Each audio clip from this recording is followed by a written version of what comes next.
Fusco, I can tell it's been a while since you played, man. Oh, let me tell you. We'll talk about this in the show. Yeah, I had a funeral today. It's been a while. Your lips are looser than a 90-year-old woman's vagina. All I could hear in my monitor was the air escaping around your wizard sleeve of a mouth. That was me trying to circular breathe. Oh, was it really? No. No. Okay. You're trying to breathe through your ears. Trying to breathe in general. Hello, everyone. Welcome to the Chanarant Podcast. My name is Josh, and with me, as always, is my bearded co-host, Mr. Andy Foucault. That's me. I just want to let you guys know this is going to be an explicit show. I believe I set the audience at 18 plus on Facebook, but you never know when these things get out. Is that a thing? Yeah, you can set it, but who knows? If anybody out there in the live stream is under 18, please let us know. Yeah, please let us know. And log off because you're about to hear bad language in 5, 4, 3, 2, 1. Fuck.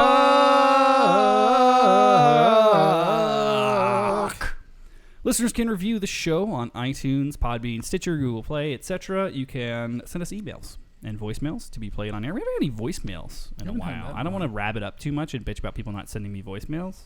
Yeah, because that's Rab shtick. But, guys... Let's not steal everything he does. Yeah, and I mean, the thing for me is, all of our fans are fairly illiterate, aside from Ozzy. So true. So if they would send us a voicemail, it'd make it so much easier for me because I wouldn't have to, interpret their shit-faced ramblings at 3 a.m. or whenever they decide they actually want to message us. It's fun trying to read their emails with zero punctuation, so you don't know where it's going. Well, what is the cadence of this story? Exactly. Like us on Facebook, Instagram, Twitter, or if you're Australian, Snapchat. If you're one of the people watching right now on Facebook, invite some friends. Tag some folks. Spam them comments, man. Get some thumbs ups going in there. Say hi to Ozzy. I saw her in there earlier. I say we do the same challenge we did last week, which failed miserably. Which was get 40 and you'll... I believe it was 50. And you'll smash your penis in your laptop or something? No, I'll do some of that... Oh, you'll do the Vegemite? The Vegemite yeah, thing. we could do that. So share it right now, get people in here. If we get to 50, Fusco will do Vegemite live on air. At any one moment, 50. You can support the show, actually, by becoming a patron at patreon.com/Chanarant for $5 a month. You get access to all of these live streams. So everything you see here of Fusco bitch slapping the mic off the table first thing in the show, us just generally not knowing what the hell we're doing, you can enjoy that every week for $5 a month. And it's good banter, and we usually hang out after the show for the Patreon subscribers and chat for a bit. And just shoot the shit. Mostly it's us really hammered by that point. Josh trying to get us desperately to hang up. Desperately trying to get you to hang up and stop calling people randomly and, try to work everything. Last but not least, please invite and share with your friends, Mr. Foucault. Yes, Josh. You know what really taps my dirty keg? What's that, Josh? I feel like everyone and their freaking mom is trying to do contests or postponing or planning things. It's becoming a very crowded fall. You think so? I'm concerned about this. I'm concerned about people overloading fall because they think that we won't be in quarantine until 2050. But there is a shining ray of hope in the distance, something that I'm quite excited about. And when we bring on our very special guest here in just a second, something he'll be able to talk about.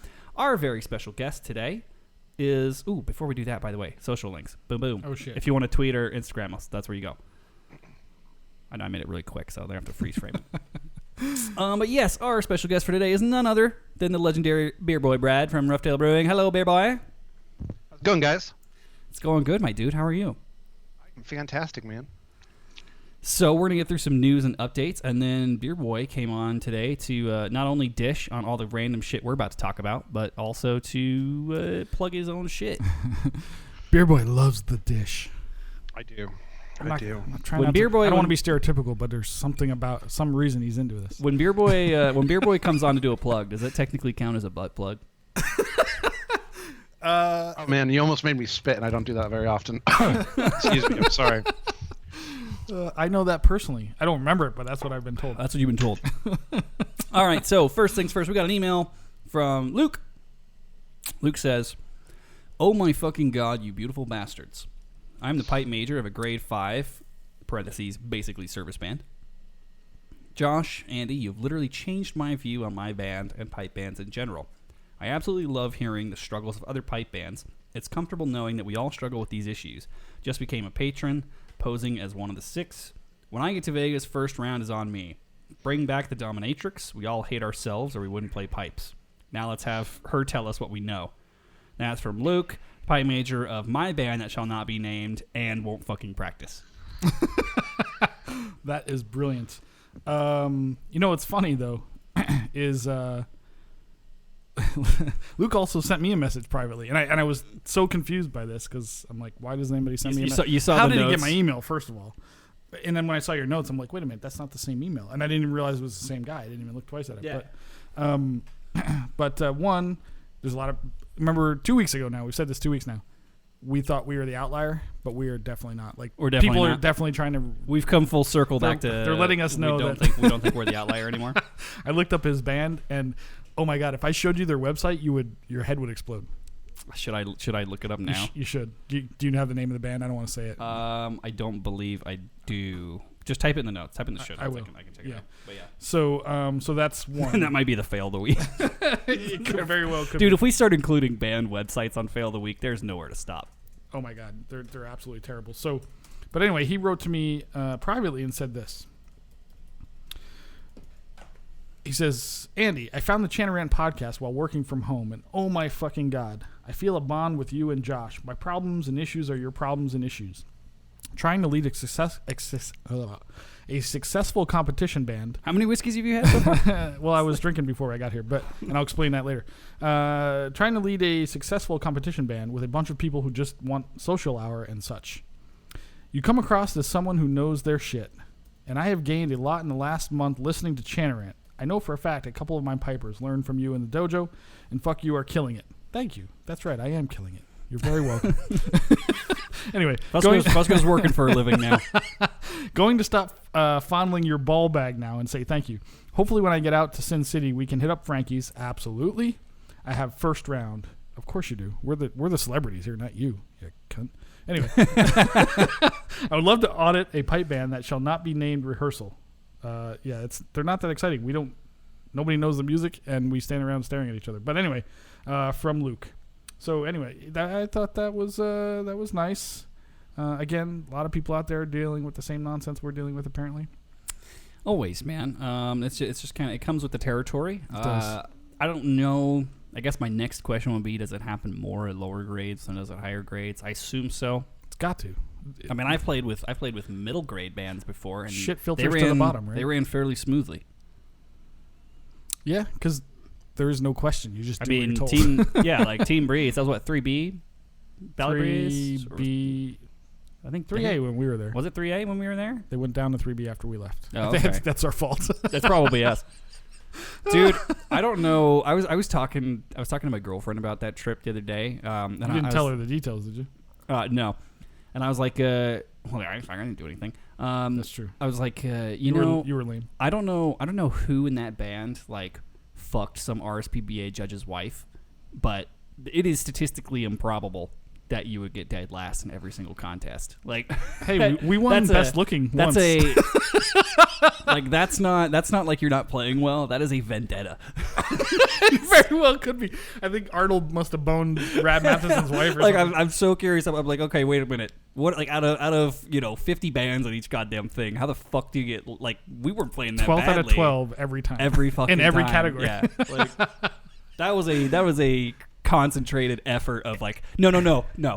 Fuck these guys in particular. Right, yes. Trust me. Yeah, and then what was else funny about that is... Was it because we were in there maybe and they'd listened to Chanarant before? Oh, no, that was before Chanarant. No, Chanarant before didn't Chanarant existed, yeah. So, but I think the other thing, too, that was funny about that is that arguably, well, for you, for sure, but the best band you've ever played in. Easily the best band I've ever played in. Miles ahead of anything we've ever done. Yeah. Maybe I've played in a pretty good band. Like, that was the best band I ever played in, and I was very solidly like bottom of the middle of the pack on that band. Yeah, I would. Yeah, absolutely. Like, I was fairly consistently bottom of the middle. This is how remarkable the level is over there. Yeah, that this is what's happening, and I would have been like, and I still am. I was honored to play with those guys. It was like such an exciting experience and amazing to play music with those guys. Yeah, like just in the band hall, like this is fucking phenomenal. And then we go out and just people we're just the shit band at the. Yeah. It's like, what? Like we'd be singing and then we'd go out and just get freaking trounced. Like, Yes. but, I mean, it seems statistically unlikely to me to be last every fucking time. You would think we would have by accident gotten it right once. Or just an 11th. Exactly. I don't know. Yeah, throw a fucking bone, dude. Just encourage these guys. Don't they have that in their rules? Like, you know that it's all preset anyway. Like, just, hey guys, the band is last. Just give them like 11th once, just so they just keep trying. Just so that they don't like stop coming. You know, like you can't. Yeah, we can't make money off these people if they don't come. You can't. Yeah, exactly. So I switched some things around. So Okay. I have a note from you about a text message. So what's going on here? You got to give me the deets. Oh man, I got this like maybe even a month ago now, and I totally forgot about it in my drunken stupor. But so old man Pileski, one of the old pipe band members, sent me a message because he got a random. Jeez, I don't even know how to describe it. When I read it, you'll understand. Just a complete nonsensical. And this is text from the guy that accused you of being in the mafia. Yes, this is this is from Ryan Randall, the guy who hates me because I was his pipe major very briefly, and he sent a rambling. Oh, look at the size of this thing, dude. Watch. This is the thing he sent to Eric Pileski. That is a Tolkien novel. Are you gonna actually Look at this? Are you I'm actually gonna read the whole thing. You're gonna read all of this? It is hysterical. Jesus fuck. Okay, I'm settling in for the long haul. I got a fresh beer here, so we're good. So just out of nowhere, I get this message, and Eric moved to Michigan, and I haven't talked to him in a couple months at least. Just out of nowhere, he didn't, no context, no nothing. So he says this: none of us made Andy pipe major. You did. There are people in Las Vegas who play bagpipes and want to be in a band, but they don't want to be in a band with Andy. I understand that me and Andy were the only two people in the valley who make a living playing bagpipes, and all he tried to do was stomp me out so he could capitalize on all the gigs in town without any consideration about who is on the street. All wanted to do was get involved with a local pipe band and get back into taking lessons again, and she was appalled that all Andy Fusco tried to do was try to get her in the shower. I also heard in the hallway at the church we should probably bleep some names. I'll take the names out. We all had church we had all been rehearsing at, and she kept saying no, she doesn't want to, but he kept being persistent, saying, "Oh, it's okay. Marcy is Mormon. He has a bunch of delusional Mormons following him around. Tell Andy Fusco to stand down from being pipe major because I'm not going to shut my big mouth." He also got super pissed when the cops started their own pipe band. When there is a funeral or a promotion for a police officer, the police band plays it free because they are police officers. But he wanted all the gigs because he wants fame and fortune. But he's not a nice person to have nice things. I quit the band and he begged me to stay. But wants a handwritten letter of apology. The Royal Scots Association wanted to come play the Highland Games in Las Vegas because they like to go to Hawaii. And they figured Phil agreed on... I don't know what he's saying. On the way they would stop to Las Vegas and do the Highland Games there, but got a return letter from Buggy with only one word on it that read no. False. That never in a million years. Not in a million years. Buggy would never do that. We don't say no to anybody. Right. The Royal Scots Association are funded by Edinburgh Castle.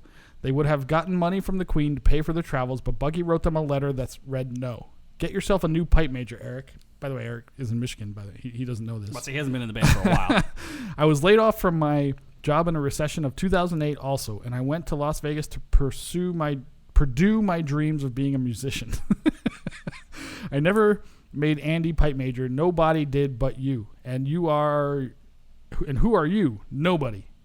You were.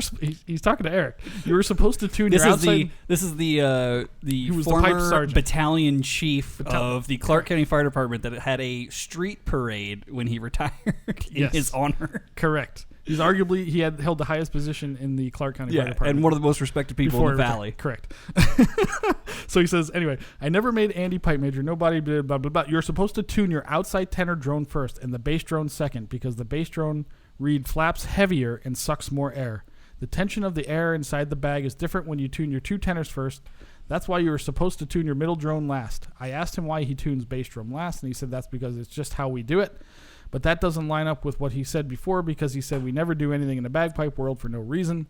But he tunes his bass drum last for no reason, but it's supposed to be tuned second. Jesus Christ. I had tape on my bass drone reed because you get a better tone when your bass drum reed flaps heavier. but because it didn't make sense to home him, he said, "Don't do that shit." But watch in 2 years' time, he'll start doing it. It's been way more than 2 years, and guess what? I don't do. Not in a million years. Tape your bass Because drum. nobody does that. I've met some people, and we are going to come together against Andy. Okay. It's time to ask him to stand down and maybe recommend he go back home to New York.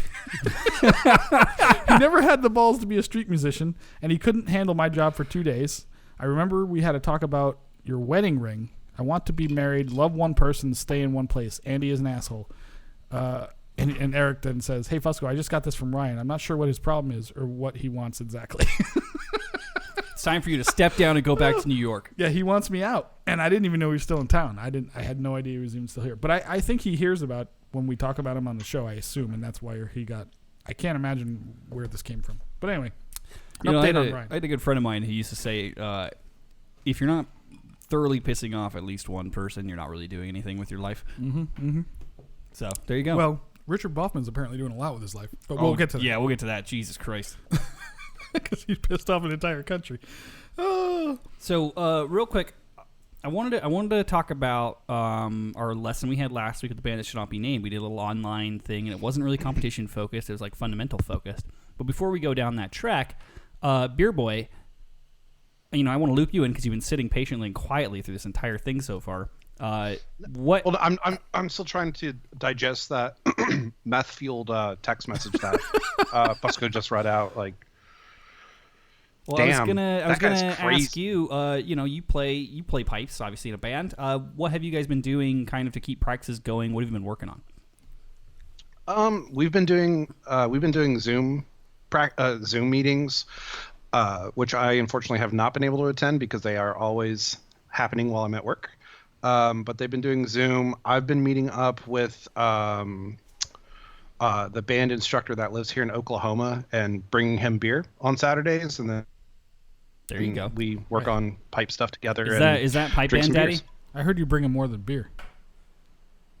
I wish I could, but So he's married, and I'm not a home wrecker. Unlike you, Fusco. Well, yeah, I mean, I have my history. There's reasonable truth to that. But yeah, we've been working on our competition sets and our quarantine set. So that's what we've been working on, and I decided I needed more practice. So with Camille, with her peer pressuring me, I joined the dojo again. So I'm looking forward to that. Boy. Did you do it using the link chainrain.com/suckless? No, I used the link she sent me. It was for free. Oh, she's I'm kinda Stealing our cheap fucking bitch. customers. God damn it, Ozzy. I bet she's got her own goddamn referral link. Sorry, Camille. I didn't mean to throw you under the bus. Nah, we don't I care. love you though. I'm taking you off the payroll, Oz. We're used to being broke. It's fair. Cool. So you guys have actually been learning some new tunes. Yeah. We got a cool medley that Bagpipe Daddy gave us.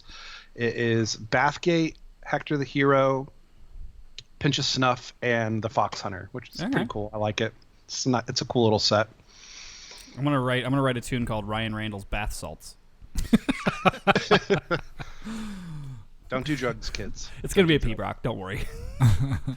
More importantly, don't do drugs while you're pregnant with a baby. I'm just gonna send Fusco a 15-minute video clip of me just noodling, and then have him transcribe it, and that'll be the tune. Like I'm just make it up on the go, and Just then be like, all right, random nonsense. That's perfect. That'll describe him perfectly.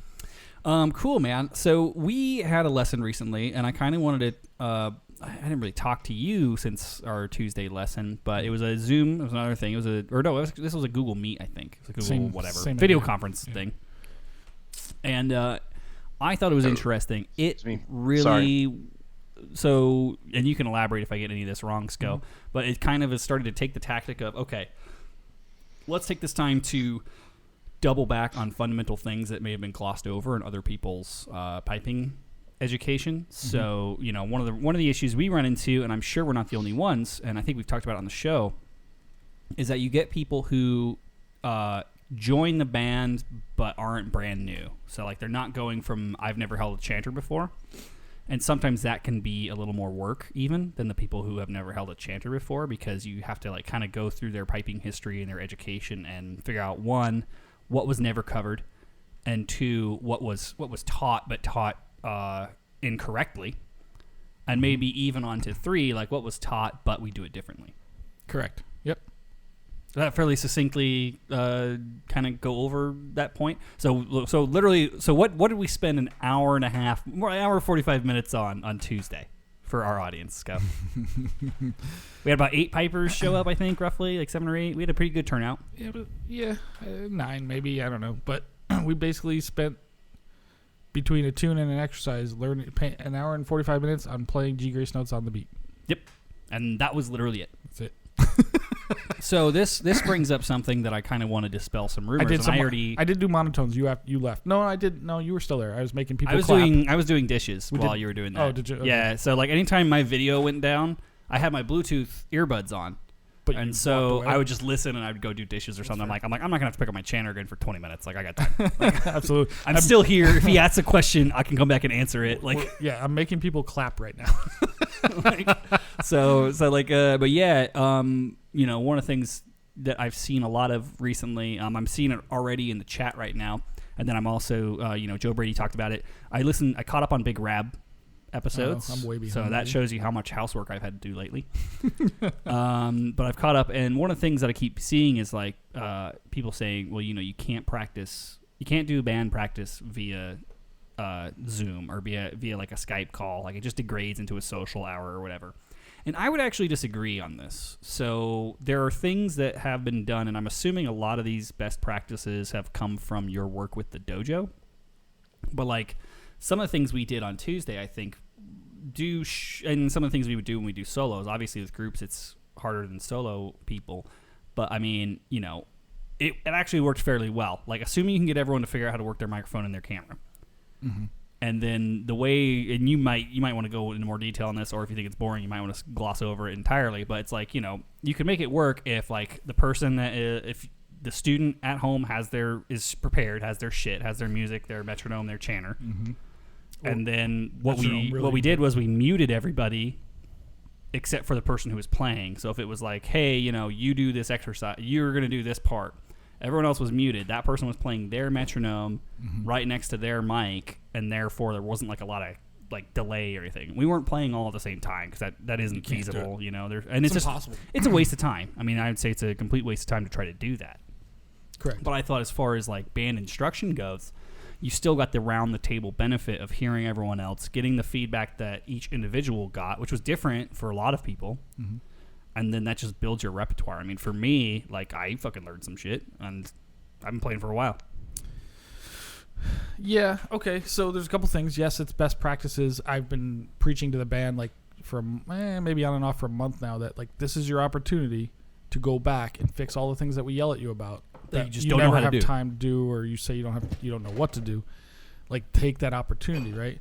Another part of this was you said to me that you came to realize a month ago when we were doing the solo lessons that some people couldn't mark the beats for you. Yeah, like they didn't understand the time signatures. I mean, yeah. So that was also or like the weight of different notes. Yes. So that was also a big motivation for this as well as just stuff we're focusing on the dojos, like high rhythm focus, and as was proven, how half the people, one, don't understand rhythm, let alone can't replicate it, even as something as simple as clapping. They don't understand rhythm patterns, even small rhythm patterns. So, like, if they can't do that, why in God's name would they ever be able to play a march correctly? Yeah. Right? So that was sort of the idea behind that. And the group thing was because let's just do something different because people aren't showing up to the solos. Because guess what? It highlights that you're not doing something right. Granted, I still think it's a waste of time, but if that's what people want to do, okay, it's 2 hours my time either way. But if you want to sit there and listen to me do G Grace notes while you're doing the dishes, it gives everyone else an appreciation for the amount of time we put into a Tuesday night when they have to sit through all 2 hours of it. Maybe that's not a bad idea, right? Because like I did notice that every once in a while the videos would go down. I'm like, oh, they walked away because they don't want me to. I mean, Come Yeah. on. I know that you're fucking walking away. Sometimes you gotta take a piss. It happens. That's fair. I was Whatever. cracking a beer. I was doing dishes. Like I was still listening. I had my earbuds in. I mean, I get it, but also what's especially funny, and this happens to me at the dojo all the time, and it drives me fucking bananas, is like you're like, all right, who's next? And I'll pick somebody, and then they'll come on, and they'll have no idea what we're doing. Yeah. I'm like, what the? You haven't been. Yeah, you're not even listening at all. Yeah. Like, what's the tempo? Like phrase, like parts, like yeah. Like, I thought where it was are we? interesting. Like, oh my god, I'm going to kill you. And I was very patient. I was very nice and patient. I was impressed. I mean, I was just having a beer and thoroughly enjoying watching it all play out. But in my head, I was thinking, like, how do you not know where we are right now? You're like you weren't the first person. You were the fourth or fifth. yeah, Like, you didn't listen to anybody else do what they were just literally doing. just do the same thing. Well, and like I mean, you know, one of the things we've mentioned this on the show before, probably as recently as the last couple episodes. But like the way that I was describing it to people was, it's like learning a language, right? Like you can try to learn Spanish only by ear. If you want. Like, if you want to learn a language, you can try to do it only conversationally, only by ear. But fuck, is that going to be harder than just learning how to read the language? Like, it's going to take you so much longer. Just learn how to read this, and that is a boom. That's a skill you unlock for the rest of your life. Then if I hand you any random piece of music, you can at least start to, in your head, figure out where shit goes. Yeah, I would liken it, I mean, just to be a little more specific, but like sort of like conjugating verbs in a language. Like, you got to learn the rhythm, and what really stood out to me is like you got to understand what makes up the words that you're trying to say and why it happens. You could get by without doing that, but you have no understanding. Plenty of street performers and service bands do. Obviously, but is your goal to get by, or is your goal to succeed and thrive? Like, if you understand that means your sight reading gets better. That means anybody that hands a piece of music to you, you could play it or figure it out without having to hear it. Without first. having to bug your pipe major for 17 recordings at different tempos. At different tempos and different variations of the same fucking thing, right? Like you can only do so much. So yes, it's important to know the building blocks of the language, so the language makes more sense to you, right? And that was my point. Is like, or not my. I wasn't trying to make a point. I was literally, I need these people to know this, so in the long run, I'm less frustrated. You know. So we need to learn to play our grace note, G grace notes on the beat. If we can't do that, we can't play anything else on the beat. And if you can't clap out a rhythm in 6/8 time, like Hoineke was just talking about, or the people, Hoineke mentioned in the comments, people that are playing the 9/8 like a 2/4. like a 2/4, like you got to understand the rhythm that goes into this, like the building block of what makes. Well, this and understanding that only gives you, like, okay, let's say I can perfectly mathematically understand the times that are displayed on a written piece of music, and I can know the notes and I know the embellishments, so I can play it essentially mechanically correctly. That only gets you to 75% of the tune. You still have a whole 25% of the tune that's expression based on how the tune is written and what the intention of how it should be played is. Right. That's where the ALAP ASAP comes in. That's where, this note is more important than these other ones. You could play it like Bagpipe Music Writer plays it. Mm-hmm. Right. And that gets you to 75% of the way.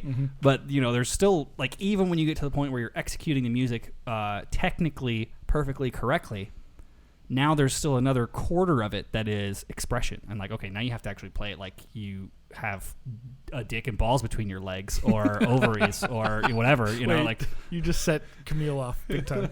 Like now you gotta play it like you actually have some kind of fucking emotion running through you as you're demonstrating your aptitude for music. Like you have to have something there now. Right. The rest of it's all that fucking schwang that you need. That's true. And don't pretend like ladies can't swing dick too, dude. Every tenor drummer and bass drummer swings dick, male, female, otherwise. Doesn't matter. Every person who plays a 6/8, 9/8 correctly, male or female or otherwise, fucking male, female, octopus, sheep, doesn't matter. I'd be lying. When you're playing that tune right, you were fucking swinging some dick there. I'd be lying if I didn't say I haven't been with a woman that has a bigger clit than I have a penis. So it's those swing too. So real quick, we got to get into some. One of the things I just want to say is, it is a good time for you to go back and work on those fundamentals. Make sure you're playing to the fucking beat. Do simple shit. Simple exercises are fine. I learned something, and I've been playing for fucking 20 years almost, and I learned something on Tuesday. Like, right. Learn simple shit. Sometimes you get too caught up. If you want to learn this kind of style, a very basic building block style where you can focus on fundamentals and get all ninja and zen about it, fucking go to the dojo. Chainrant.com/suckless. And don't go to Camille's site. Go to ours. Yeah, go to ours. God, That's damn your. it. That's your. I think that's our. She free, makes a reasonable Is living. that the free month trial or the $1 test drive? It's one of those. It's one of those. But yeah, go to chainrant.com/suckless. Just try it. I mean, it's free. Is the free month still going right now? I believe so. Yeah. So the free premium month is going. You could try it. If you don't like it, then you don't. Then you're in a service band and you don't have any interest in getting better. I'm sorry. And that's fair too. But just leave the rest of us alone and play in your house and stay there. Yeah. Like, if you want to play the same 7 tunes for the rest of your natural fucking life in your turnout kilt, then okay, fine. But if you want to actually get better and play other shit, get yourself some learning. Speaking of service bands, Brad plays in one. Yeah, he does. A couple, doesn't he? I don't Well, know. no. Oklahoma Fire is. I mean, we're like we are a service band, but we don't sound like a service band. We're the. Is that because all those guys from Scotland come and just like blow it out? My God, I'm No, gonna that's beat Texas the fuck out of California. you. Oh, different one. Brad, I've got a fail of the week this week that says otherwise. Yeah. Just fucking. So I have to ask you this, Scope. Yes. You said you had already been drinking all day. Yes. Do you want to elaborate? Not all on day. that? Not all day. But for like an hour before. So this was our first week of the dojo happy hour. We did it on a Friday post my class. It was a suggestion that we do it last week, or that some students brought it up last week. We should do a dojo Did Bradley happy hour. go? This Brad? I was out. No, Brad, I was not. at work. No, but we did have fans of the show there, and they might even be in the stream. I believe I saw at least one. So from 6 to 7, Hey, the show has fans? I guess, I don't know. So from 6 to 7, we did a dojo happy hour, and I was like, it was my class is the late one, so I had to be there, and it was quite fun. We had a good time, and so people drank, and we had some people playing instruments other than bagpipes. We had a guy play a little banjo for everybody. Oh, I do love then- me some banjo. And we had another person play guitar and mandolin. Her and her husband played and did a little song. It was pretty cool. So yeah, so I was drinking whiskey for the hour before I came here. That's what happened. So, but it was fun. I think we're gonna do this again. I feel like you should drink whiskey for the hour before you come here every episode because you were only like 3 minutes late. That's pretty good. I was actually on time. I just sat in the street for 5 minutes just to be late on purpose to prove a point. Oh, okay, cool. I don't know what that point was, but hey, I'll just leave my headphones on so I can't hear you knocking next time. there you go. Yeah, no, but it was quite fun. So join the dojo and join us for happy hour where we tell stories. I even brought in a special guest. To happy hour? Yeah. Who was it? Guess who it was? Camille. Joe Brady. Joe Brady? He really has nothing to do He's but get got on Zoom nothing to do. calls. Yeah, he got on ours as he well. he was great. He was very entertaining. He told some great stories, as fantastic, he does. yeah. He tried to recruit people into his band. So as I he does. saw, I forget the guy's name, but the book. So Rab talked about it. The second book's Jobby in the Lobby, but there was another one. It's all pipe band stories. I with saw this guy, those, right? yeah. Should we do our own book where it's our pipe band stories? Because our pipe band stories We've already are told him though. We've ruined our chance to like- make money on a book. just make it the Dirtbag Olympics book. Can you imagine? Nobody would submit to it. We'd have to tell all our own stories again. That would be funny. That's okay though. We could practice our writing skills. Yeah, Yeah. maybe. Yeah, I don't maybe. know. Brad, would you buy our book? Yeah, I probably would. Because you guys got some really funny stories. But I don't know. I might not because I can just go and listen to it on Chanarant. Exactly. We do this nonsense for free. What were we thinking? Yeah. Silly. Well. It's more fun this way anyway. Cool. So, real quick, do we want to get into this? Number 8. I mean, is that something we want to approach? Brad, are you read up on this? Oh, This is the thing we were talking about we pre-show. should definitely bring it up. Yeah. We should definitely bring it up. I have some thoughts on that too because it's fucked up. So, Fusco, why don't you give us some context because you're the most read up on this. I'll tell you what I know, and I was sent a million messages The today. internet is aflame. Oh my god, it is on fire. And unusual, the most trolly troll of all of Pipe Band set off a flaming Pile of dog shit today. So in usual news, Richard Boffman, I think that's how you say his name. So okay, let's back up. So there were some Canadian military personnel that were killed in the Mediterranean within the last It was week in or a so. helicopter crash. Helicopter correct? crash, right? One of them was a piper. One of them was a piper, and a lot of people obviously knew her, Mm-hmm. and she played in bands that everybody knew, right? So Well, it's a small community, man. When we lose Big one of time. our own, like everybody fucking hears about it. big time, right? So to be honest, the first I heard of this was Joe Brady on the Happy Hour. He's like, "Did you see what Richard did?" I'm like, "No," but I just went quickly and discovered a lot. So anyway, so he went in and apparently made some smart ass comment about there was literally pictures on Facebook of the caskets coming off the Yeah. planes, right, and back to Canada, and he made It some was like sort a of procession, right? Like it wasn't like a. well, just like any military does when they're coming off the plane, there's like an honor guard, there's Yeah. people at there's a whole thing, and he made some sort of comment about like Canadians on vacation or something like that. I don't know. It's just some stupid ass comment. And something it set quite tasteless. big time, and he does this all the time. He's a tasteless cunt, but There we go. oh, it's coming. Wait, what happened to the bell?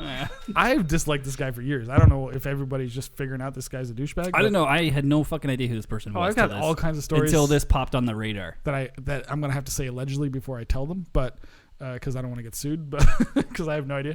But anyway, this is the guy that makes the Boffman pad that everybody likes to play, and Okay. and I Like fucking- it's a drum practice pad. it's a practice pad. You've seen it. Some of our guys have it, and I fucking hate it just because I hate him, and he's a cunt.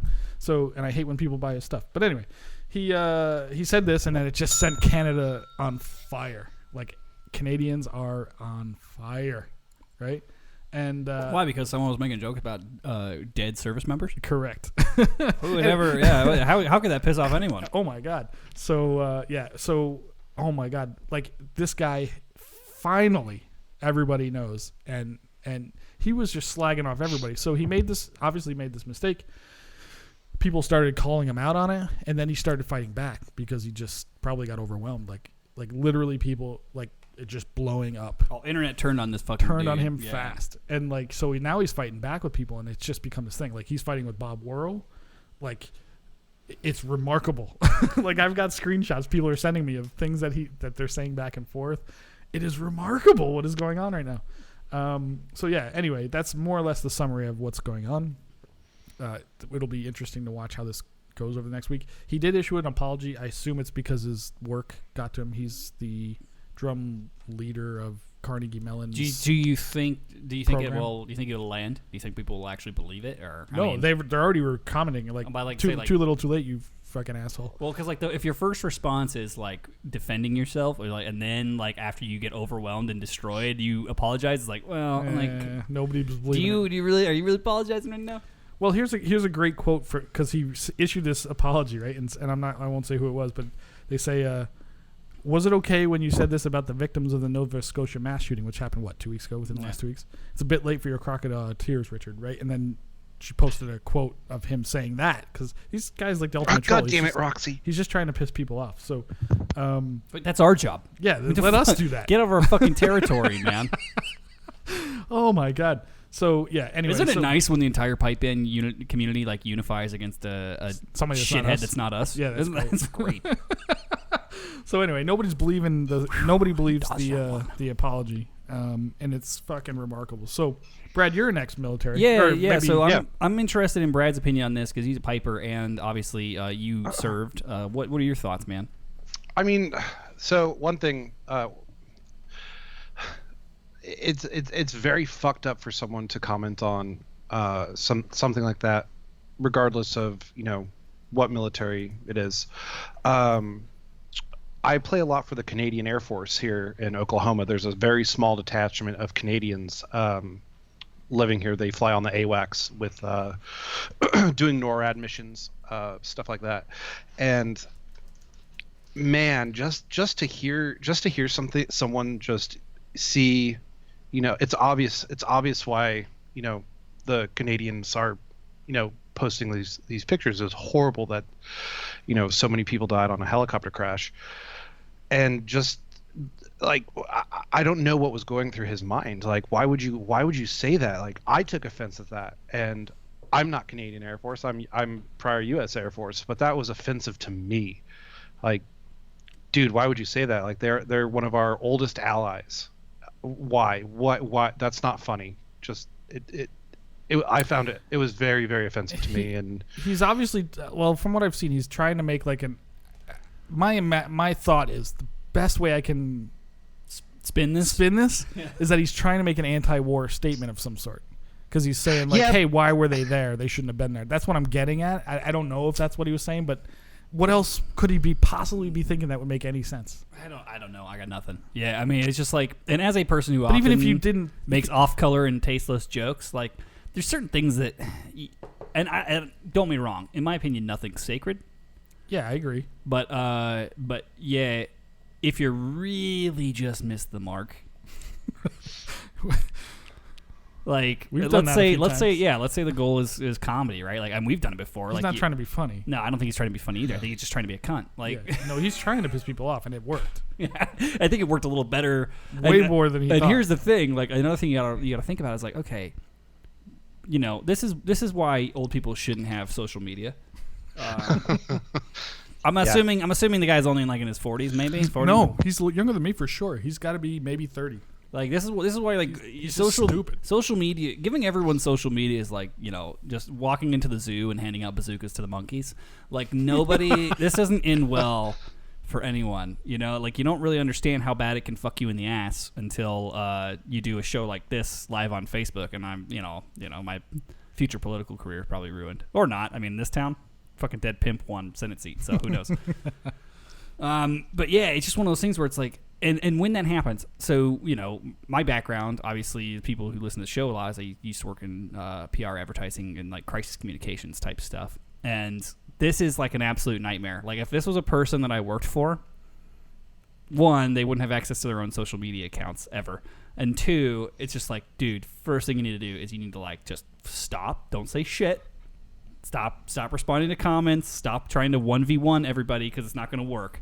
You think you're 1v1ing someone in a comment section, and you are not. You are 1v everybody. Like, it's not going to work for you. A lot of people on the internet. There's a lot of people on the internet. There's a lot of people on the internet, and everyone's at home with fuck all to do except for counter troll. Like, oh yeah. Like, what do you think's going to happen? Yeah. This one's not just going to slip by unnoticed because everyone was too busy because they were at work. Like, that's not going to work. No, definitely not. Brad, I'm sure it's also going to affect his professional career, because he, like you said, he teaches at Carnegie Mellon, and that's a very, very prestigious music school. I would bet you $1 million this guy gets fired. That he's not going to, unless he's a tenured professor. And I still think this guy gets shit canned over something stupid, right? Like, yeah, like, it was offensive and he shouldn't have done it.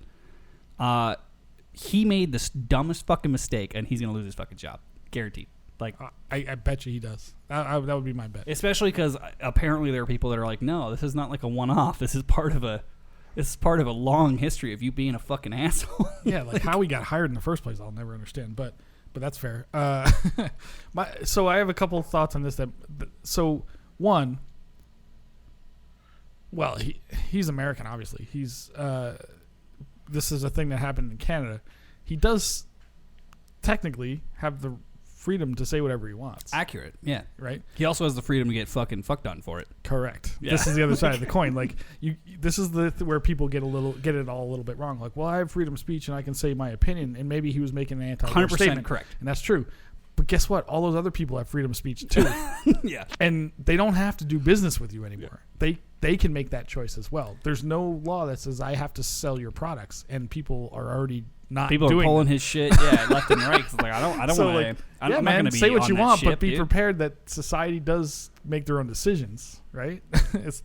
You're not protected. I've had that. You're protected from being like sued or whatever, but you people are never like. I've had that. You'll never work again. I've had that in professional situations where people have gotten canned over things they said online, and it's like, well, I have freedom of speech. You can't fire me for what I said on the internet. It's like, no, I totally can. Like, I'm a private business. I'm an employer. Like, I can fucking fire you for any reason. Yeah. Especially here, and especially in Nevada of all states. Like it's a right to work state. It's like, I can fire you because I don't like your hair today. Like, it doesn't.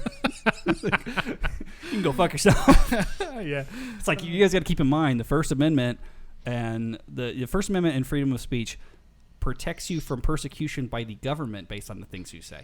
Right.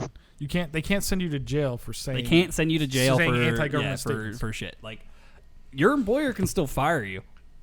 100%. They can fire you for whatever fucking reason they want, unless it's your gender or race. Like, yeah. And you can or sue them, sexuality. and then the courts will figure it out. But yeah, it's fucking dumb.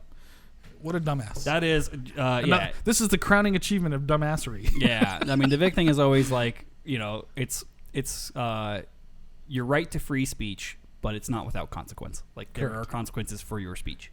Trust me, we know better than anybody. From society, they will fight back. There's So a reason. say whatever you want. There's a reason we still can't get Stephen McWhorter or Stuart Little on the show. yeah, we fucked over. Man, I'm sure we would have had Stuart on by now if it wasn't for that goddamn you calling Stephen a cunt. I didn't call him a cunt. You called him a cunt. Whatever it was.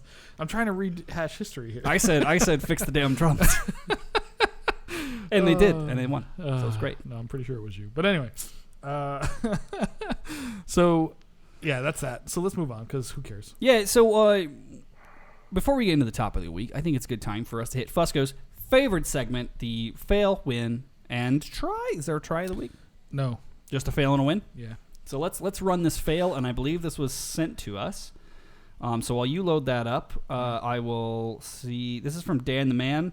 He sent us a fail, and it says, it's fuckwits like this that make us look cheap and stupid. There's no way we haven't played this clip before. We have not. Because really? I got this months ago, but I ignored it because it's so bad that I didn't even want to acknowledge it. So set us up, Fusco. What do you got here? We're going to share the video. You should definitely watch it because it's an important part. To be honest, I think this might slide into this try of the week because at least he's pretty good at pole dancing. Just not very good at bagpipes? Not good at bagpipes. Okay, I'm gonna pop it, and I'll pop it in the chat. Brad, you'd love this guy. Kind of looks like JD, doesn't it? It looks a lot like JD, except taller. Did you guys already do this one? No. That's what I thought. Are you sure? I'm positive. Are you sure? Are you positive? I'm 100% I feel positive. like you've done it before. Fusco's positive about a lot of things.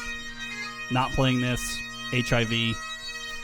HIV wasn't for me, so that was it.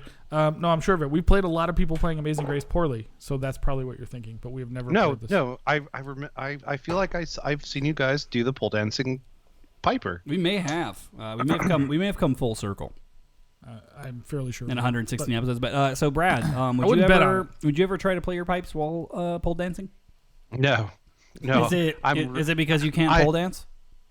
That and I am one clumsy motherfucker. No. Sounds like a good way to smash some pipes. My fat ass would fall straight down that pole, and it would just be bad for everyone. Like, have you seen that video? It was a couple months ago, before COVID. Of the you're stripper gonna have to give us some details. Yeah, give us more specifics. Have you seen that video? The stripper that climbed up the pole and then, or she was going up the pole and she fell, and she had to GoFundMe, and people raised like $35,000 for her. Really? No. Yeah. You didn't. Oh, okay. Dude, why did we only raise $2,000 for our shenanigans? Dude, I was amazed we raised that, dude. Oh yeah, we produced a bunch of videos. Off the pole and like broke a couple ribs, and yeah, like it was bad. I laughed when I saw the video, but I'm a terrible person, so it's okay. But yeah, that would be me. But it would be I would break the stage because I'm a big boy. You are big, mostly in the cock, but yeah, mostly in the shaft region.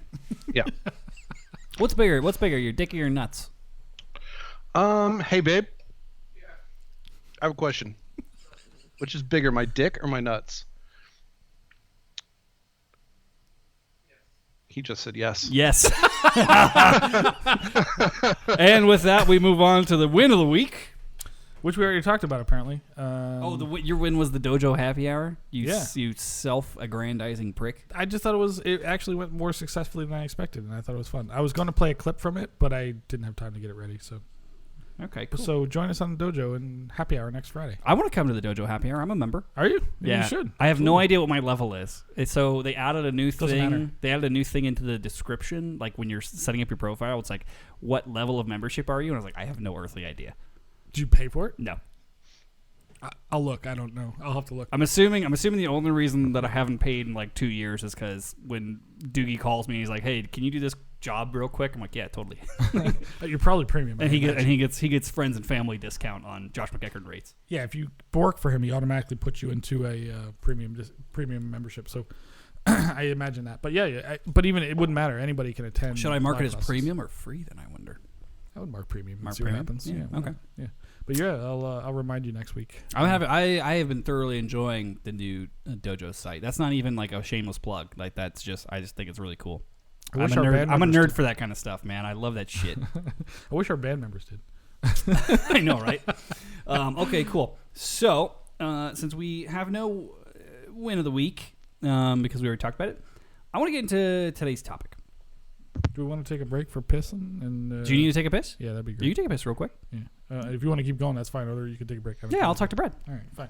So, our topic today, and the reason we brought illustrious beer boy Brad on, was I've kind of pegged it as the ideal unsanctioned contest. That's the general topic, and we'll get into some specifics because, Brad, you have a contest that you were throwing through your work in Oklahoma City in October, I believe? Yes, it's going to be October. Well, it'll be October the 24th, which is a Saturday. But it will be a 2-day event. The 23rd will be kind of like Kaylee, let's hang out, drink some beer. And then the 24th will be bring your A game to the field and let's have a pipe band competition, make some good music, and drink some more good beer. So, Brad, for those people who are in the chat or listening to the show that don't know who you are or what you do you want to give them a quick kind of briefing? Because this episode, last time you were on was in the mid 50s or something. Yeah, something like that. So I work at a local craft brewery. I work for Rough-Tail Brewing Company. We are located in Oklahoma City, Oklahoma. We've been around since 2012, and we just finished building a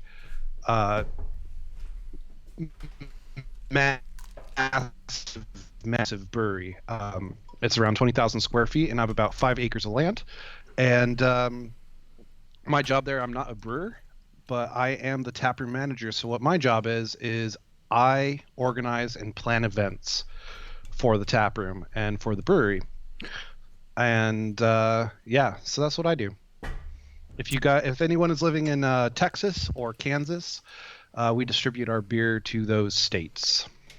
So for people who are kind of watching along in the stream, you decided to throw a piping event at your massive new beer campus. What was the thought process behind that? What made you say, you know what, we should throw a party here? Well, right before Oklahoma got shut down, well, the country got shut down, we were supposed to have our grand opening for our new brewery on March the 19th, which was 2 days before the Oklahoma City got shut down. So I went out to lunch with my boss, and we were talking about, pipe band competitions getting shut down. He thinks it's very cool that, I'm involved in piping and that I just, joined a pipe band that competes. We were planning to go to the Worlds this year. Do you want to out your pipe band that was going to go to the Worlds? Yeah, so I play with North Texas. Boo! Those cheating cunts. Anyway, oh my God, you're such a cocksucker. Great, now all our products are pulled from the Lone Star Piper store. Well done. I wish we had some. Just kidding. We love Jeremy. Come on, Andy. The next time I see you, I'm gonna break your fucking ankles. Speaking of Jeremy, I'm the one that cheated. It was his birthday yesterday, I believe. Was it? Yeah, Mr. Jeremy Downs, LoneStarPiper.com. Happy 60th birthday, brother. Happy 72nd birthday. So anyways, that Monday, I guess it was March 16th. Yeah, I went to lunch with Blaine, who is my boss and one of the owners of Rough-Tail. And we were talking about, how everything is getting shut down. And he felt really bad that all the planning I had done for our grand opening, for our anniversary party, which was supposed to be in April. He's like, if you want to plan something, have an event, because that's a huge part of my job is planning events. Like that's what I do. He's like, you can do whatever you want. You can plan any kind of event you want. And I was like, okay, bet. We've got 3 acres of land in the back. Can I hold a pipe band competition at Rough-Tail? And he's like, go for it. So after that lunch, I sent Josh and Big Rap a message saying, hey, you guys want to help me with this? And that's how the Rough-Tail Invitational got started. That's awesome, man. And it's interesting. You know, I think people are just going to be starving for sesh at that point. I mean, they're talking about late October. Yeah, late October. I mean, it's usually the weather here in Oklahoma is nice. It's not too cold, not too hot. We don't have to worry about any tornadoes or anything like that. So yeah, it's kind of like the perfect time of year to have something like this. So one of the reasons I wanted to have you on the show and do some crossfire with you and Fuko is this is an unsanctioned contest intentionally. Yes. I toyed with the idea of having a sanctioned contest versus an unsanctioned contest. But after seeing the success of the Metro Cup and what's that other one in Kansas City? Winter Storm. I felt like I could put on something just as successful as that without having to get involved with associations. Something that I want this competition to be a competition by pipers for pipers without any of the Can I be a judge? Or does it have to be really judged? I guess you can judge. I mean, I don't know if anyone come. Yeah, about to say typically judges are a draw, not a deterrent. Yeah. I mean, one thing. I have an idea that you can. I have a really cool event that you could participate in. That would be a huge draw. Well, yeah. So before What's you, that? as you get into this, Beer Boy. So one of the things that really attracted me to this event was you talked about if it's not going to be sanctioned, right, and we don't have to worry about all the bullshit that you would normally have to deal with in a sanctioned event. How could you make something? I'm sorry. If you so if you didn't have to deal with all the bullshit of a sanctioned event, how could you what features would you put into something that is literally like you said by pipers for pipers? What are the things And drummers all the way out there, just crazy ass ideas of things that you think would be super fucking fun to include in a contest? And that, pipe bands would enjoy because pipe bands are a bunch of fucking drunken assholes. Can we put in a hand job contest? No. Everyone loses. We cannot do that. Everyone loses legally. that. The judges and the contestants.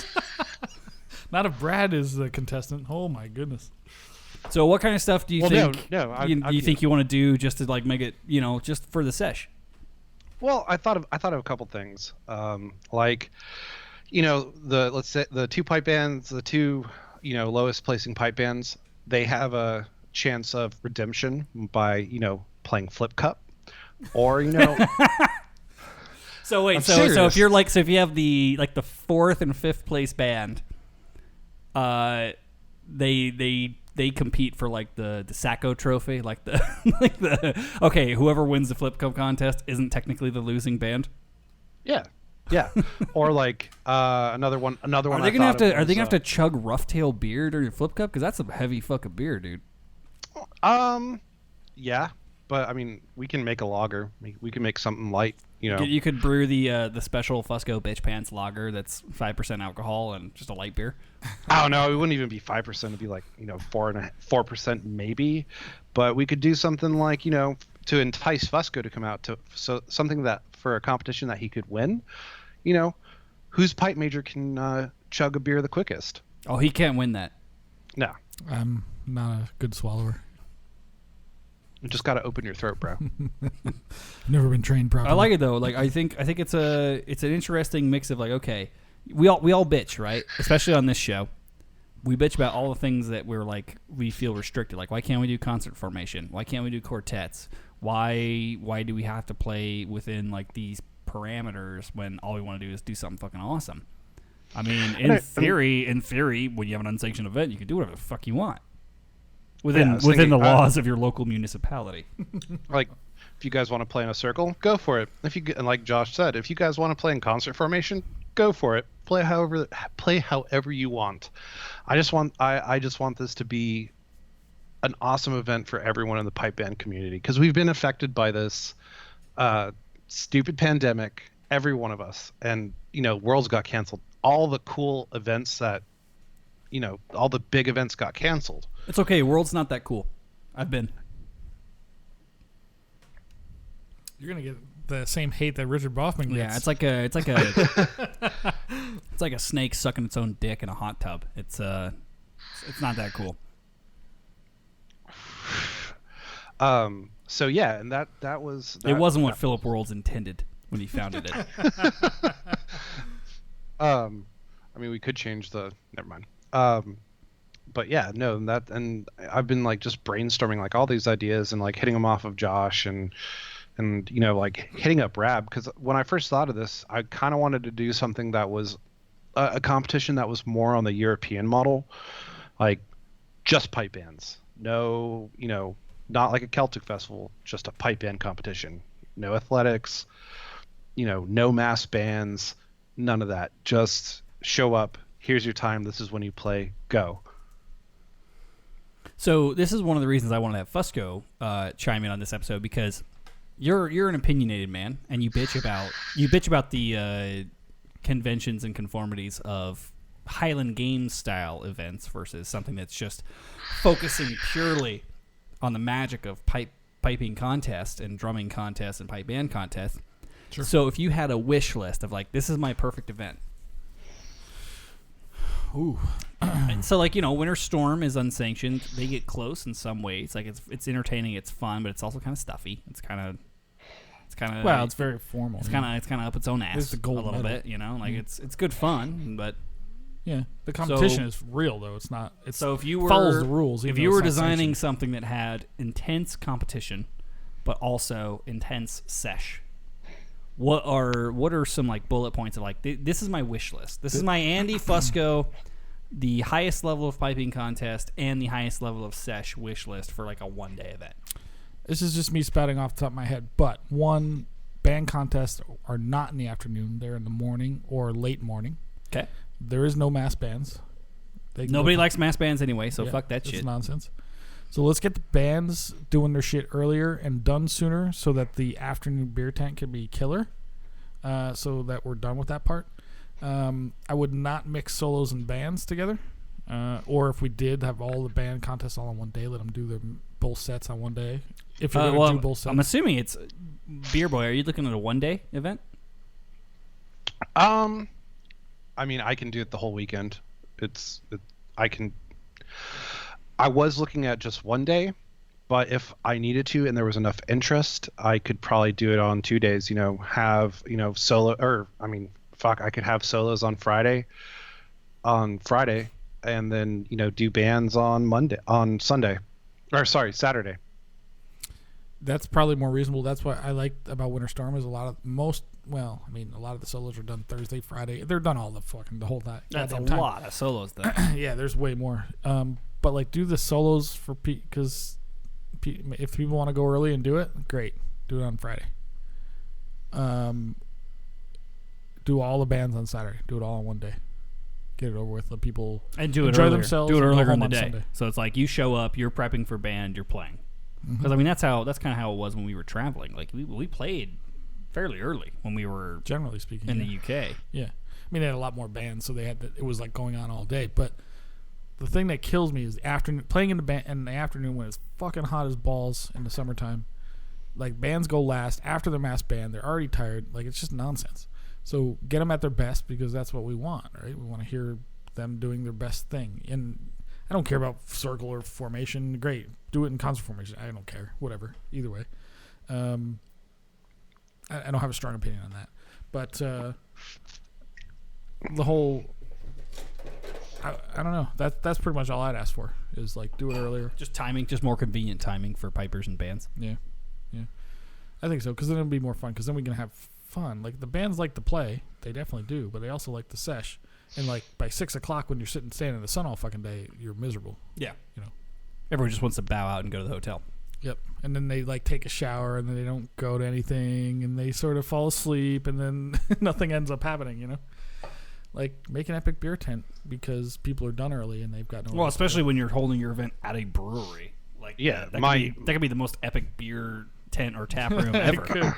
So Absolutely. yeah, like what I was thinking is the tap room and the patio would be the beer tent. I can sit close to seating, I can sit like 200 people in the tap room, close to that. Well, not the tap room, but like the patio and the tap room combined. Not only that, if I have to, I can probably open up the brew house proper. Even though I probably wouldn't want to do that with a bunch of pipers, because there's a bunch of very expensive equipment in there, and I could see Fusco knocking over some barrel. Fusco tries to swim in the fucking vat. Dude, that'd be the coolest thing that could ever happen. But no, like, the tap room and the patio, that's the beer tent. Couple pluses to that, it's air conditioned. You're going to be comfortable in there. I say there's hot bartenders there too. Yeah, you got to throw it like a fucking fraternity party though. It's got to have hot bartenders, like chicks in fucking cowboy outfits with a lot of skin I'm not going to have enough time to bartend. Have hot guys too. I don't give a well, okay. Have hot guys with muscles and shit. I don't give a fuck. Do both, but like you got to make the party a party. It's got to be a good sesh. Yeah.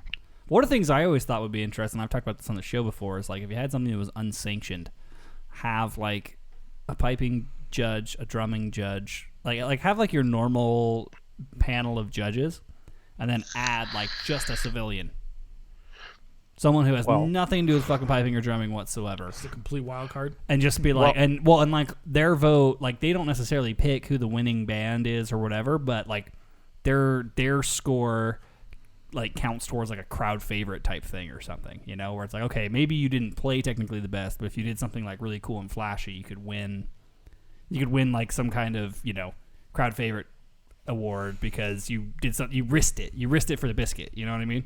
Yeah, but people won't go for that intentionally. No, that's true, but I mean, they're not going to set up their medley. I'd always I'd be very interested to like see, okay, like what would the like civilian judge who doesn't know what would they think? The same MSR tunes that all three bands in the top played? Like, what do they think about it? I don't know how easy it is to do, Brad. But I talked to a couple of the brewers, asking if they would be interested in doing something like that. Being a civilian, the civilian judge, if you will, and they were down for it. And I said, okay, well, you're probably going to hear a lot of repetitive music, with MSRs, and I explained to him what an MSR was and kind of showed him, clips, and like, oh, this kind of sounds the same. Then I showed him some medleys. I showed him Inverary's medley on YouTube from this year at the Worlds. I showed him some others, and they're like, fuck yeah, we could get down for that. And I think that would be a cool, bring out the hand sanitizer. I think I'm going to have that. There'll be the standard lineup of judges, and then, my brewers are gonna judge you. And I don't know how difficult or easy this is to do, but like, can you set up an app for like the audience to vote? Oh, that'd be awesome. I don't know how you'd do it, but that'd be crazy. Sign into the Rough Tail Brewery app and go to the pipe band link, and then vote for each band or whatever. I don't fucking know. And then that's going to do good promotion for you. Also, free beer, free case of beer for the first person to take the most selfies with pipers and drummers and tag at Rough Tail. Yeah, how you going to track that? Yeah. So for an app, the first app that I think of, it's a beer-related app. It's called Untapped. It's like the craft beer review thing, right? Yeah. So I could just put, all the bands on Untapped, create a menu, if you will, and they can vote, and I can look at it live. You should. So yeah. What if you listed all the bands who signed up on like the event page or website, and you gave them a beer description? So it's like Las Vegas Pipe Band, sour, hoppy. There you go. There's an idea. Las Vegas Pipe Band. A fat body and no flavor. No, Las Vegas Pipe Band would be medium body, light, sour, a little fruity. Just a little. Only if you're playing with us, Brad. So we have a couple questions that came through in the chat. Beer Boy, if people were interested in participating in the Rough Tail Invitational in October of 2020, what should they do? So we are currently working on building a Well, we're updating our website. This will be on our website eventually, but if you are interested in participating, go ahead and send me an email to my work email. It is bkenna, BKENNA at roughtailbeer.com. That's fantastic. I'm excited. I plan on traveling out for this event. I might even bring Fusco. We'll see. We'll see if he's behaving that week. I'm just curious how you're gonna get bands to go to fucking Oklahoma in October, especially if they're broke. I don't know about you. I don't know about the rest of them, but we're pretty broke. I'm broke. I'm broke as fuck. I don't mean. I mean the band. Like in a lot of bands. So I have been. That's one thing that I've been trying to figure out, because the biggest thing that I'm trying to figure out how to get prize money. I'm trying to find some sponsors around the Oklahoma City metro area. I mean, we're involved in oil and gas. That's huge in our economy. I'm probably going to hit up some of that. Probably hit up the contractors that built Roughtail. Probably the bank that helped us try to get some money so that I can get some, travel money and prize money. Because if I can raise prize money, I can probably get some awesome bands to come out. Well, and if you can get people out there once and it's a fucking banger of a time, they're just infinitely more likely to keep coming back. Definitely. And if this is a good event and I get a lot of participation, yeah, I'll probably have it again. The only way to go with this, Brad, is to think long term. The first year is gonna be shit. You know that, right? Oh no, I do. Oh yeah, I do. I know. Or super fun but super small.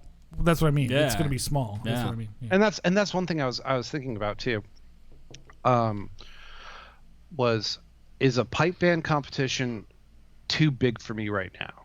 Should I start off something smaller, like just solos and quartets? I would ping the audience, man. I would start reaching out to bands and people in the area and say, hey, what motivates you? Because I mean, everyone's going to be thirsty for sesh no matter what, but the margins are a lot more difficult when you're trying to offer decent money to a band contest versus money to a solo contest. Like you can hold a pretty banger solo contest and you don't have to put as much cash in the pot. Or quartets even. I mean, fuck, we went to goddamn Game of Drones and there's no money in that at all. It was just for sesh. Yeah. Maybe mini bands is the way to go. Happy medium. Like you don't need just 4 people. It's maybe 4 pipers, 2 snares, and a bass. And something like that. Yeah. Because you can make up your own rules. You have no rules. So well, and the people that are coming for that kind of a contest would be like the top level players of whatever band anyway. So they'd want to do solos probably too. Like if it was like the higher level players, and they're like, yeah, let's fucking go play a quartet, and then we'll do solos, and we'll drink some beer and enjoy ourselves. Some people would. No, I think it's a good idea, man. I wouldn't leave out drummers though. That's the only thing. Yeah, well, yeah, I think a drumming contest. I mean, I think one of the things that is underrepresented when people talk about the success of Winter Storm is how successful their drumming contest is. Like they have a shit ton of fucking drummers go to Winter Storm and compete. Mm-hmm. I mean, it's not like it's 80-20 Pipers drummers. Like they offer a gold medal. That's a big incentive. That's huge. Granted, but they didn't build it. It just didn't happen. They started with nothing 20 years ago. Yeah, I mean, I think that, drummers drive some of those events, especially when it comes to solos. Drummers definitely do.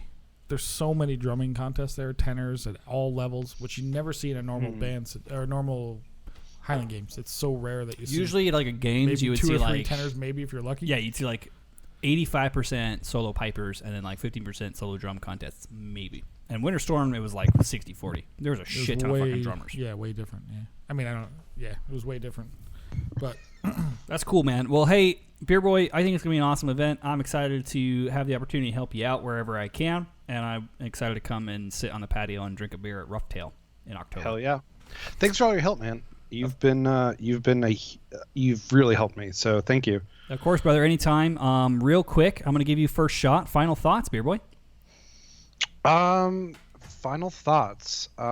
If anyone is interested in this, please send me an email. This is still we're still planning it.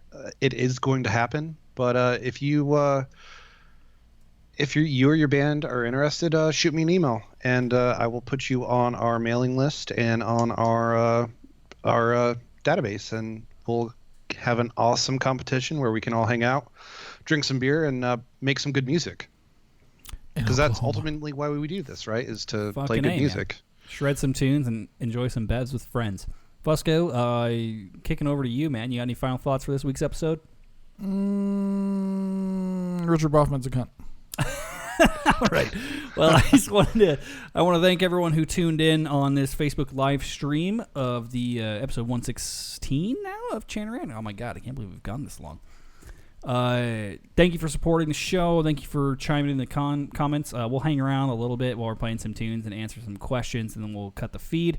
If you want to support the show and you like the live stream and you want to see it every week, check us out, patreon.com/Channerant. It is $5 a month to be a member. That's $60 a year, and you get all the live streams. You get to come in and just hang out with us. So you get to be our personal friend. Yeah. you get to pay for your friends here. We'll only ignore your emails for a few weeks instead of forever. All right. Well, with that, I'm going to go ahead and play us out.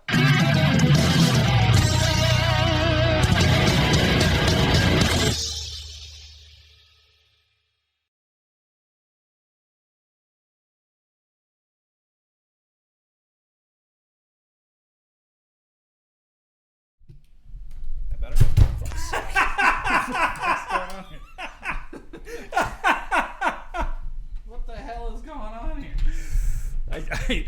I slave all afternoon making a nice, pretty podcast setup for you to come in and just enjoy. You just breeze in whenever you feel like to do this. And what happens? You immediately bung it. Somebody's gonna make a living in this family. As soon as you touch the microphone, you manage to bitch slap the thing clear off the table. And we haven't even started yet.